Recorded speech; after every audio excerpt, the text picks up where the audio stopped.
পরিশ্রম করে দীর্ঘ 37 বছর ধরে আমার সংগঠনের সাথে জড়িত আছেন। তো যাই হোক, এই বিশাল মহাসমাবেশ ডাক দেওয়ার একটাই উদ্দেশ্য এবং কারণ যে আপনারা হয়তো অলরেডি জেনে গেছেন যে আমাদের বাংলাদেশের প্রেক্ষাপটে এখন বাংলাদেশের অবস্থা খুবই করুণ কাহিনী। তো আমাদের উচিত একটু দেশ এবং রাষ্ট্র নিয়ে ভাবা, নিজেদের চিন্তা করলে তো শুধু হবে না। আপনারা হয়তো দেখে আসতেছেন যে দীর্ঘ 37 বছর হলো আমরা সবাই গ্রাম পর্যায়ে খেলা করতেছি। তো আমাদের এখন উচিত একটু রাষ্ট্র পর্যায়ে খেলা করা। তাতে আপনাদের মতামত কি?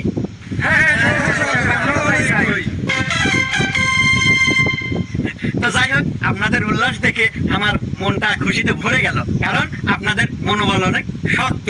তো যাই হোক, দেখেন আমাদের কিন্তু ক্ষমতার কোনো কমতি নাই। আপনার জেলা থেকে শুরু করে একদম পৌরসভা, ইউনিয়ন, তারপরে গ্রামগঞ্জের রাস্তাঘাট, অলিগলি, এমনকি টয়লেট, পায়খানা সবকিছু কিন্তু আমাদের চেনা।